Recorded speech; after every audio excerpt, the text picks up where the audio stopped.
안녕하세요. 저는 인천에 사는 40대 후반 여자입니다. 저는 얼마 전 배신을 당했어요. 배신을 한 사람은 20년 가까운 세월 동안 함께 산 남편이고요. 네, 제 남편은 바람을 피웠어요. 그것도 제 고등학교 동창과 말이죠. 어쩌다 이토록 우라통이 치미는 일을 겪게 됐는지 사연 보내볼게요. 저는 어릴 적 굉장히 가난했어요. 속된 말로 흙수저라고 하죠. 얼마나 가난했는지 저희 아버지는 제게 중학교까지만 졸업하라고 하더군요. 다행히 할머니의 만류 덕분에 고등학교에 진학할 수 있었지만요. 고등학교에 진학하게 된 저는 이를 악물었습니다. 가난한 집안 형편을 극복하기 위함이기도 했고, 저를 고등학교에 보내지 않으려던 아버지에게 보여주기 위한 것이기도 했죠. 그만큼 간절했거든요. 그렇게 하니 아버지도 저를 인정하시더라고요. 물론 제가 공부만 한 건 아니었어요. 공부를 열심히 하는 와중에도 교우 관계는 원만했습니다. 그 중에서도 가장 친한 친구는 짝꿍인 선이었어요. 선이는 피부도 하얗고 얼굴도 참 예쁜 아이였습니다. 공부를 잘 못하긴 했지만 예쁘게 태어나서 시집갈 걱정은 하지도 않았죠. 예쁜 얼굴을 가지지 못한 저는 선이가 참 부러웠어요. 그렇게 단짝이었던 선이가 내 뒤통수를 칠 줄은 그때는 상상조차 못했었네요. 아무튼 그런 학창 시절을 졸업한 후 저는 중견기업의 사무직원으로 취직하게 되었어요. 고소득이라고 할 수는 없지만 또래 여자들보다 월급이 높았기에 기분이 좋았죠. 그렇게 몇 년 뒤에 소식이 들려왔어요. 단짝 친구인 선이가 결혼을 했다는 소식이었습니다.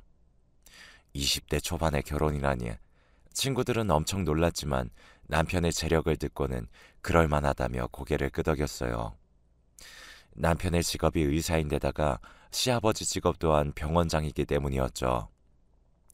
친구들은 선의를 부러워했습니다. 예쁜 얼굴 가지고 시집 잘 갈 것 같다고 생각하긴 했지만 실제로 잘 가게 되니 엄청나게 부러웠던 거죠. 그렇게 몇 년 후 회사 생활을 하던 저 역시 결혼을 하게 됐어요. 남편은 저희 회사 과장으로 평범한 능력을 가진 사람이었습니다. 남편을 많이 사랑한 덕분인지 신혼생활과 동시에 아이가 덜컥 생겨버리더군요. 그래서 어쩔 수 없이 일을 그만두게 되어 저는 육아에 전념하기로 했습니다. 그러던 어느 날 남편이 제게 중요하게 할 말이 있다면서 충격적인 말을 꺼내더군요. 진지하게 말을 꺼냈어요. 여보, 나 회사 이번 달까지만 다니려고. 어? 그게 무슨 소리야? 박 부장 있지? 이번에 명예퇴직 당하셨어. 이제 내 차례도 언제 올지 몰라. 그러니까 잘리기 전에 그만두고 내 사업 시작하려고. 사업? 무슨 사업을 하려고? 내 친구 영식이 알지? 걔가 몇 년 전에 회사 나와서 치킨집을 차렸거든? 근데 그게 대박이 나서 이번에 3호점을 냈더라고. 그 자식도 했는데 나라고 못하겠어? 나도 치킨집 한번 차려서 대박 한번 내볼게. 여보, 사업을 하는 거는 좋은데 왜 사업이 요식업이야? 당신이 나랑 결혼하고 주방 한번 들어와 본 적이 있어? 그런 것도 아니면서 회사 다니던 사람이 어떻게 갑자기 치킨집을 차려? 저는 남편을 만류했어요. 하지만 한번 사업에 꽂힌 남편을 말리기는 정말이지 쉽지가 않더군요. 결국 남편은 퇴사를 한 후 퇴직금과 살고 있는 집을 담보로 대출을 받아 치킨집을 크게 차렸습니다. 솔직히 못 믿어봤지만 남편이 하는 일이라 잠자코 지켜봤죠. 그런데 이 사람이 시간이 아무리 지나도 월급을 도통 가져다 주지 않더군요. 대체 왜 생활비를 주지 않냐고 물어도 투자금으로 썼으니 일단 있는 걸로 버티라고 하더군요. 하지만 그게 6개월이 지나가자 저는 결국 한 소리를 하고 말았어요. 당신 대체 뭐 하는 거야? 아니, 돈을 그렇게 끌어다가 가게를 차렸으면 무슨 얘기가 있어야 할 거 아니야. 내가 지금 뭐 큰돈 달래? 그냥 생활비만 달라는 거잖아. 근데 왜 아무 얘기도 없는 건데? 나는 그렇다 쳐도 애는 어떡하라고? 제가 굶는 건 괜찮아도 제 아이가 굶는 건 참을 수 없던 저는 그동안 참아둔 분노를 폭발시켰어요. 하지만 남편은 알겠다는 말만 반복하더군요. 그렇게 재촉하면 일이 더 안 풀린다는 얘기만 하고요. 하지만 6개월 뒤에 남편은 가게를 폐업했다는 소식을 전하더군요. 알고 보니 남편의 치킨집은 장사가 잘 된 적이 한 번도 없었고 엄청난 유지비를 대출로 메우고 있었어요. 그 얘기를 듣자마자 어찌나 어이가 없던지 세상이 무너지는 것 같았습니다. 그동안 남편을 철석같이 믿고 가게 사정을 들여다보지 않던 제 자신이 참 바보처럼 느껴지더군요. 아무튼 그렇게 저희는 빚더미에 앉게 되었어요. 빚독촉을 하는 고지서는 매일매일 쌓여가는데 남편은 집에서 소주만 연거푸 들이키더군요. 애는 우는데 돈은 없는 상황이 정말이지 지옥 같았어요. 돈을 구해야만 했죠. 하지만 대출이 쌓여있는 상황에서 제게 돈을 빌려줄 기관은 없었어요. 그런 상황에서 떠오른 게 고등학교 동창 선이었습니다. 어릴 적 자매처럼 지낸 데다가 유복한 집안에 시집을 간 선이라면 제게 도움을 줄 수 있을 거란 생각을 했어요. 결심이 선 저는 곧바로 선이에게 전화를 걸었습니다. 현수가 오랜만이네. 무슨 일이야? 선이야. 잘 지냈어? 사실 다른 게 아니라 갑자기 연락해서 이런 말 하는 게 갑작스럽겠다는 거 너무나 잘 아는데 내가 너무 힘들어서 미안하지만 딱 200만 원만 빌려줄 수 있을까? 이번에 남편이 가게를 정리해서 빚이 많은데 당장 생활비가 없어서 이렇게 부탁 좀 할게. 저는 간절한 심정으로 선이에게 부탁했어요. 솔직히 더 많은 금액이 필요했지만 친구에게 연락해 돈을 꾸는 게 미안해서 당장의 생활비만 부탁했죠. 그렇게 큰 금액이 아니었기에 돈을 빌릴 수 있을 거라 생각하기도 했고요. 하지만 제 예상과는 달리 선이는 제게 싸늘한 반응을 보이더군요. 돈? 미안한데 난 아무리 가까운 사이라도 돈 거래는 안 해. 그러니까 돈은 못 빌려주겠다. 선이야, 정말 미안한데 이번 딱 한 번만 부탁하면 안 될까? 내가 어디에도 돈을 빌릴 수가 없어서 그래. 내가 굶는 건 상관없는데 우리 애기까지 굶고 있어서 그래. 부탁 좀 하자. 너도 애 엄마니까 이게 어떤 심정인지 알 거 아니야. 아니, 얘가 왜 이래? 안 된다고 말했잖아. 그리고 내가 애 엄마인 거랑 너랑 무슨 상관인데? 그 애가 내 애야? 네가 남편 잘못 만나서 애 분유값도 못 버는 걸 왜 내 탓을 하니? 정말 어이가 없어서. 됐고, 난 끊을 테니까 돈이나 꿀 거면 다시 전화하지 마. 선이는 그렇게 말하며 매몰차게 전화를 끊더군요. 돈이 없는 것도 서러운데 친구까지 잃으니 정말 가슴이 미어졌습니다. 돈 앞에서는 우정이고 사랑이고 없다더니 이게 딱 그 짝인가 싶었죠. 아무튼 날이 갈수록 불어나는 빚을 감당하지 못한 저희는 담보로 걸린 집을 넘기고 쪽방으로 이사를 갔어요. 다리 하나도 뻗기 힘든 좁은 방에 있으니 정말 막막하더군요. 솔직히 정상적인 사람이라면 해서는 안 될 상상까지 했어요. 하지만 활짝 웃는 아이를 보니 그것도 참아 못하겠더군요. 그래서 저는 죽을 용기로 어떻게든 살아보겠다고 생각을 했어요. 그리고 무슨 일이든 정말 닥치는 대로 했답니다. 새벽같이 일어난 저는 신문 배달부를 시작해 식당일, 건물 청소일, 전단지 배포, 대리운전 등 별의별 일을 다 했어요. 힘들고 고된 일이 참 많았지만 집에 있을 아이를 생각하며 이를 악물고 버텼어요. 그렇게 쪽잠을 자고 일만 하는 생활을 4년 동안 하니까 가게가 정상화되더군요. 대부분의 빚을 상환하니 남편도 기력을 되찾고 공사판에 나가 잡부로 일을 하기 시작했고요. 저희 가정에 다시 활력이 생긴 거였죠. 그러던 어느 날 엄마에게서 전화가 왔습니다. 현수가 엄마 친구 미숙이 아줌마 알지? 그 아줌마가 이번에 이민을 간다고 하거든. 그래서 식당을 싸게 처분한다고 하는데 어떻게 너 생각 좀 있니? 네가 맡아서 하면 잘할 것 같은데 네가 어릴 때부터 손맛은 아주 야무졌잖니. 엄마는 친구분이 하시던 식당을 인수할 생각이 있냐고 물으셨어요. 생판 모르는 가게였다면 그냥 거절했겠지만 저 역시 어릴 적부터 자주 가던 곳이라 어쩐지 솔깃하더군요. 그 가게는 지역의 맛집으로 장사가 꽤 잘 되던 자리였거든요. 일단 전화를 끝낸 저는 남편에게 상의했어요. 여보, 우리 엄마 친구분 중에 왜 미숙이 아줌마 알지? 그분이 이번에 이민을 가시는데 가게를 급하게 처리하느라고 싸게 넘기신 모양이야. 그래서 내가 거길 좀 맡아서 해보고 싶은데 어떻게 생각해? 그래? 잘 됐네.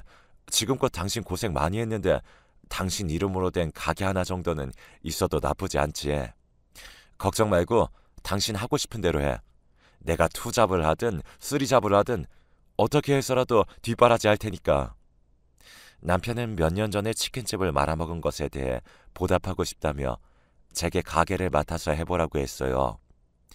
남편의 말에 용기를 얻은 저는 엄마에게 전화를 걸었고 가게를 인수하겠다고 했습니다. 그렇게 가게를 인수한 저는 무슨 메뉴로 가게를 운영할지 고민하다가 제가 가장 자신 있는 집밥을 테마로 백반집을 차렸어요.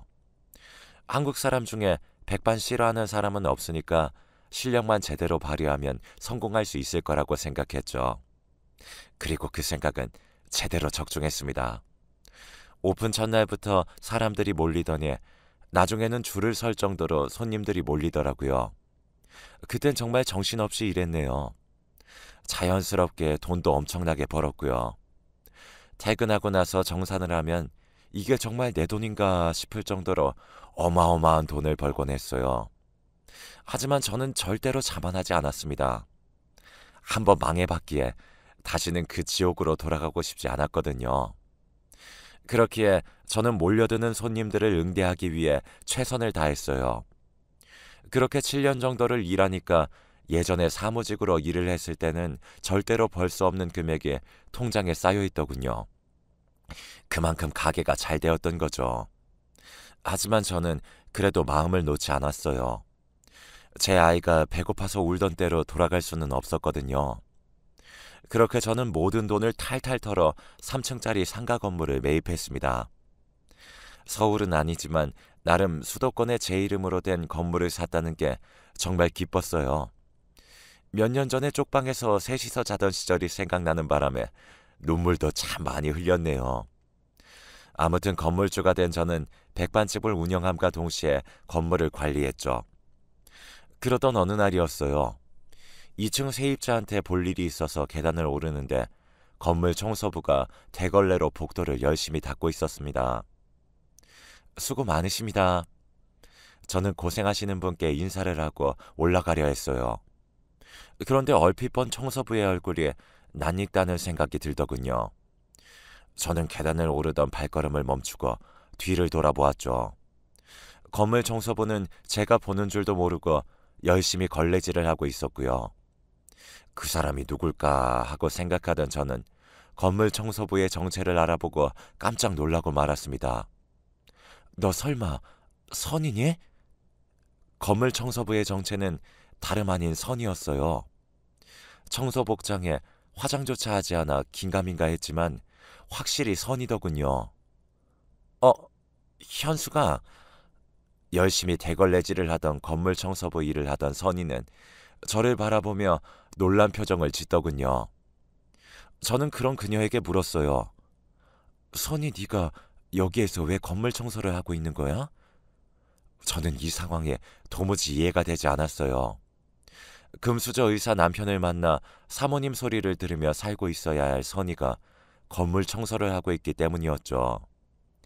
남편이랑 이혼하는 바람에 그렇게 됐어. 알고 보니 선이는 의사 남편과 이혼을 했다더군요. 사유는 말해주지 않았지만 남편 욕을 하지 않는 걸 보니 자신의 잘못으로 갈라선 듯 했어요. 그나저나 현숙이, 너는 여기 웬일이야? 혹시 이 가게에서 장사해? 아니, 여기 그냥 내 건물이야. 뭐?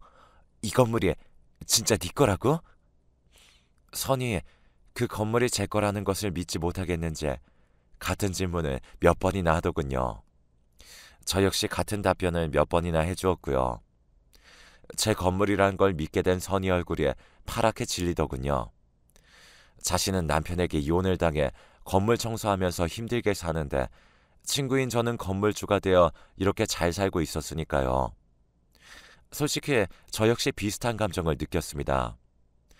의사 사모님으로 떵떵거리며 살 줄 알았던 선희가 저렇게 초라하게 살고 있는 모습을 보니 마음이 안 좋더라고요. 일전에 돈을 빌려달라고 했을 때 매몰차게 거절했던 게 잊혀질 정도로 선희가 안쓰러웠죠. 아무튼 저희는 그렇게 인사를 하고 헤어졌어요. 저는 바쁜 백반집으로 돌아가야 했고 선희는 자신의 일인 건물 청소를 열심히 해야 할 테니까요. 저는 건물주가 되어서도 백반집과 건물 관리를 소홀히 하지 않았습니다. 비록 3층짜리밖에 안 되는 작은 건물이지만 제 희망이었기 때문이었죠. 저희 집안을 일으켜준 가게인지라 손님들에 대한 의리로라도 게을리 운영할 수 없었어요. 그러던 어느 날 남편이 제게 묻더군요. 여보, 혹시 건물 청소하는 사람이 당신 동창이야? 내 동창이야. 예전에 왜 내가 말했었지? 20대 초반에 의사한테 시집간 선이 기억하지? 근데 그분이 이번 월급 좀 가불해달라는데 어떡하지? 월세가 많이 밀려서 부탁 좀 한다던데. 남편에게 월급을 가불해달라고 했다는 선의의 부탁에 저는 고민했어요. 10년 전에 제 부탁을 거절했던 선의가 생각났기 때문이죠. 하지만 똑같이 굴면 똑같은 사람이 된다는 생각에 저는 가불해주라고 했습니다. 하지만 호의가 계속되면 권리가 된다고 가불은 한 번으로 끝나지 않더군요. 그때마다 남편은 가불을 해주었고 도저히 안 되겠다고 생각한 저는 선희에게 전화를 걸었습니다. 선희야, 너 월급 가불하는 거 말인데 이제부터는 안 될 것 같아. 이 정도면 나도 해줄 만큼 해줬다고 생각하니까 이제 우리 남편 조르는 일은 없었으면 좋겠어. 저는 나름 신사적으로 말했답니다. 하지만 선희는 일전에 기죽었던 모습과는 달리 기가 찬다는 듯이 대답하더군요. 야, 너는 친구가 힘들다는데 그 정도도 못 해주니? 내가 어디 다른 데 쓴다고 빌려달라고 했어? 월세랑 생활비가 너무 밀려서 부탁한 거야. 좀스럽게 그게 뭐니? 건물주라고 재는 거야 뭐야? 선희는 가불을 한 주제 제게 오히려 화를 내더군요. 그렇게 나오니 저도 갑자기 분노가 치밀었어요. 동창이란 이름으로 가불을 해줬는데 이딴 식으로 나오는 게 굉장히 불편했거든요. 얘, 너 지금 나랑 장난해? 내가 사정 좀 봐주니까 너랑 같은 수준으로 보여? 내가 만만해? 어떤 제정신 아닌 사람이 청소업체 하청 직원한테 돈을 빌려줘. 네가 그나마 내 친구니까 믿고 빌려줬던 건데 넌 이게 권리인 듯 말한다? 이게 몇 번이나 가불해주니까 주제도 모르고 까불어. 너 지금 당장 가불한 돈 전부 다 뱉어낼래? 저는 선의를 무섭게 몰아붙였어요. 가불한 주제에 저를 좀스러운 사람으로 몰아가는 게 어이없었거든요. 그런데 또 웃긴 게 그렇게 말하자마자 선의가 꼬리를 확 내리더군요.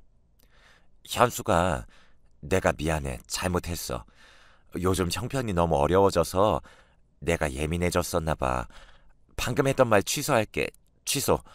그러니까 내 사정 좀 봐주라. 내가 이혼하면서 재산 분할도 거의 못 받고 나와서 많이 힘들어. 까딱하다간 월세방에서도 쫓겨날 처지야. 야, 너 진짜 웃긴 애다. 내가 너한테 이혼하라고 했니? 재산 분할 받지 말라고 했어? 뭐 때문에 이혼한 건진 내가 몰라도 그 사정을 왜 나한테 말하냐고. 저는 그렇게 말하고 전화를 확 끊어버렸어요. 10년 전에 생활비를 빌리지 못했던 굴욕을 되갚는 것 같아 참 시원하더군요. 그 후로도 몇 번이나 선희에게 계속 전화가 걸려왔지만 받지 않았습니다.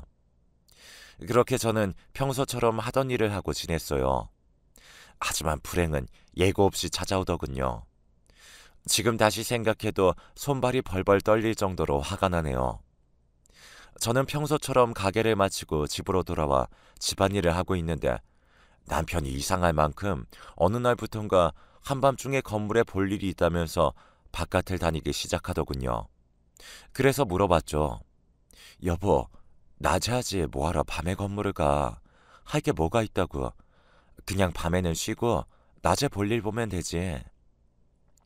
저는 어차피 보안 시스템이 완비된 건물을 뭐하러 둘러보나 싶어 잠이나 자라고 했어요. 하지만 남편은 밤에도 건물 관리를 게을리할 수 없다며 꾸역꾸역 나가더군요. 처음에는 그냥 그런가 보다 했어요. 하지만 하루 이틀 그렇게 나가는 걸 보니 나중에는 자꾸만 의심이 들기 시작하더군요. 그래서 저는 나를 잡고 남편의 뒤를 밟아보기로 했답니다. 그렇게 조용히 뒤를 밟으니 남편은 정말 건물로 들어가더군요.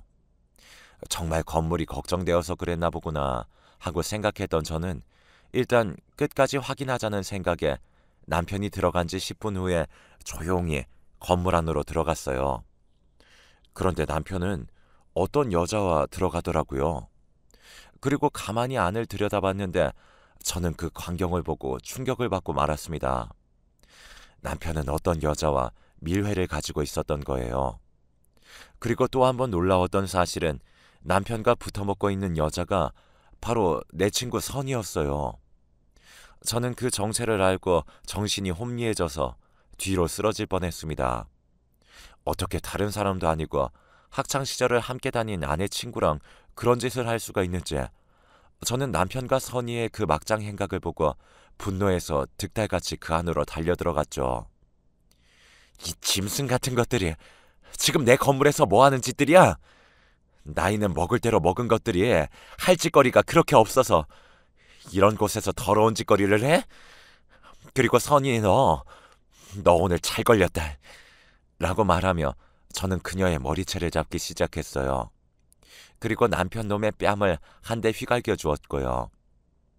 선이는 제게 여기저기 끌려다니며 울고불고 잘못을 빌었고 남편 또한 무릎을 꿇으며 용서를 빌었습니다. 하지만 이런 상황에서 바보같이 용서를 해주는 정신나간 인간이 어디 있을까요? 저는 계단에 있던 빗자루를 들어서 남편과 선이를 후려쳤습니다. 먼지가 잔뜩 묻은 시커먼 빗자루였지만 상관없었어요. 지금은 저 몰래 불륜을 저지른 더러운 것들을 심판하는 게 더 중요했으니까요.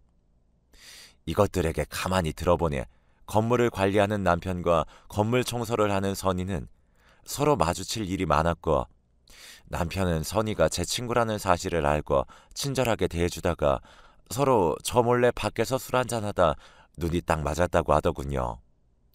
매일같이 선머슴 같은 마누라만 보다가 곱상하게 생긴 선이를 보니 머리가 어떻게 돌았던 걸까요? 나이 먹으면 정신력, 의지력이 다 떨어진다고 하더니 그 말이 딱 맞는 것 같았어요. 한참 동안 그 둘을 노려보다가 저는 앞으로 각오해 라고 말하고는 건물을 나왔습니다. 그리고 밤 늦은 시간임에도 시댁에 전화를 걸어 남편의 만행을 고발했어요.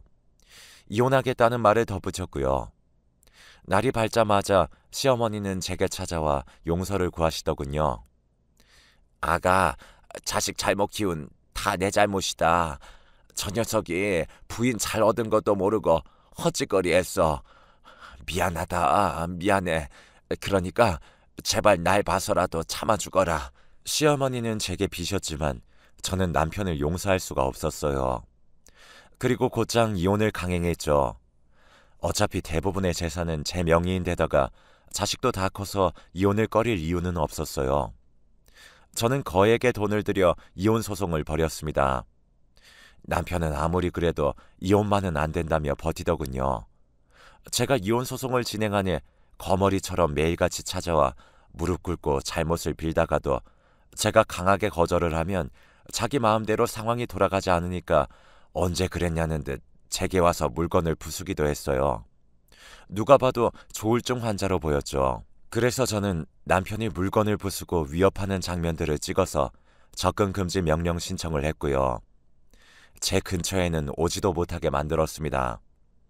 그리고 그 이후 남편의 피를 아예 말려버리기로 결심을 하고 실행을 했습니다. 먼저 매달 시어머니에게 드리는 용돈 80만 원도 바로 끊어버렸고 2년 전에 내 돈으로 마련해드린 시어머니 집도 부동산에 내놨어요. 어머님이 살아생전에 편히 사시라고 마련해드린 집이지만 어차피 집 명의는 제 이름으로 해놓은 거라 가능했던 일이었죠. 그리고 남편이 타고 다니는 벤츠 승용차, 신용카드도 처분하고 아예 정지를 시켜버렸습니다. 그걸 팔아버리니 전화에서는 소리를 꽥꽥 지르고 난리를 치더군요. 하지만 저는 눈 하나 꿈쩍 안 했습니다. 어차피 내 재산 그대로 돌려받는 것뿐이니까요. 남편이 어차피 신용불량 인생이었기에 사회생활 할 수 있는 모든 것들은 저를 통해서만 할 수 있었는데 아무것도 못하게 제가 두 손 두 발 다 묶어버린 거였죠. 과거에 한번 남편 신용불량 풀려고 한 적이 있었는데 남편이 그러더라고요. 어차피 당신이 있는데 뭐하러 그렇게 해. 당신 명의로 생활하면 되지. 라고 말이죠. 남편은 모를 겁니다. 지금 그 발언이 자기 인생을 처참하게 만들 수가 있고 후회할 말이었다는 사실을요. 본인도 이런 일이 벌어질 줄은 아마 꿈에도 생각을 못했겠죠. 남편은 어느 날 전화해서는 서럽게 울면서 말하더군요. 진짜 당신 무섭다. 꼭 이래야겠어? 아무리 그래도 어머님 집은 사실 때까지 살게 해드려야지. 지금 당신 집 한다는 소리를 듣고 한숨도 못 주무시고 있어. 내가 이렇게 부탁할게. 다른 건 다 당신 원하는 대로 하더라도 어머니 집만은 살 수 있게 해줘. 라면서 다 자기 때문에 어머니가 길거리에 나앉게 생겼다면서 울기 시작하는데 차마 들어줄 수가 없었어요. 아이고 이 사람아, 다 자업자득이야. 당신이 벌인 그 일 때문에 여러 사람이 고통받고 있어. 이런 게 겁났으면 그런 짓을 하지 말았어야지. 그리고 내가 왜 당신 부탁을 들어줘야 하는데? 당신과 이혼하면 이제 어머님도 나하고 남남이야. 그러니까 당신이 일을 해서 어머님을 모시든 말든 당신이 알아서 해. 그렇게 저는 매정하게 전화를 끊어버렸습니다. 그 이후 땡전 한 푼 없이 제게 쫓겨난 남편은 어디 공사판을 전전하고 있다고 하더군요. 이제 나이도 먹었고 기술도 없으니 어디서 직장을 구하기는 아무래도 힘들었겠죠. 얼마나 힘들었으면 아들에게 전화해서 100만 원을 빌려달라고 했다고 하더군요. 아무리 찌질해도 그렇게 찌질할 수가 있을까요? 아들도 그러더라고요. 엄마 힘들게 한 아빠는 정말 보고 싶지 않다고요. 한순간에 마누라도 잃고 자식도 잃은 남편이 전혀 불쌍하지도 않았네요. 오히려 속 시원하고 고소했어요. 지금은 그렇게 이혼 소송 중에 있습니다. 남편이 재산 분할을 요구하는 바람에 시간이 생각보다 길어지고 있네요. 그래도 어떻게든 저는 재산을 지키려고 해요. 다른 사람도 아닌 제 친구랑 바람을 피운 남편은 절대 용서할 수 없으니까요. 모든 걸 알아보니 그동안 선희가 가불해 갔던 건 선희가 힘들게 살고 있었던 걸 알고 있었던 남편이 선희에게 도움을 주기 위해 가불을 핑계로 제게 돈을 요구했었던 거였어요. 저는 선희에게도 철퇴를 내리쳤어요. 선희에게 따로 위자료 소송을 걸어서 2천만 원을 배상하라는 판결을 받았습니다. 2천만 원이 없던 선희는 제게 시간을 달라고 했지만 저는 먼지까지 탈탈 털 작정으로 선희가 살고 있는 집 보증금을 담보로 소송을 진행하고 있는 중이에요. 법원에서 과연 제 소송을 받아줄지 아니면 매달 나눠서 지급하라고 할지 알 수는 없지만 저는 지구 끝까지 찾아가서 받아낼 겁니다. 물론 제게 2천만 원은 있어도 그만 없어도 그만인 돈이지만 선희에게는 그 2천만 원이 자신의 삶에 있어서 가장 뺏기기 싫은 돈일 테니까요. 그렇게 저는 남편과의 소송, 선희와의 소송 결과를 각각 기다리고 있습니다. 변호사 말로는 조만간 결과가 나올 것 같다고 하는데 우선 기다려봐야겠죠. 제게 씻을 수 없는 죄를 지은 그들에게 꼭 벌을 주고 제 새로운 인생 살고 싶네요. 남의 눈에 눈물 나게 하는 사람들은 응당 벌을 받아야 일체 맞는 거라는 생각이 드니까요. 다들 힘든 시국에 조금만 더 힘내시고 우리 모두 활짝 웃을 수 있는 그날까지 아무쪼록 건강하고 좋은 일만 가득하시길 바라봅니다. 지금까지 제 사연 들어주셔서 감사합니다.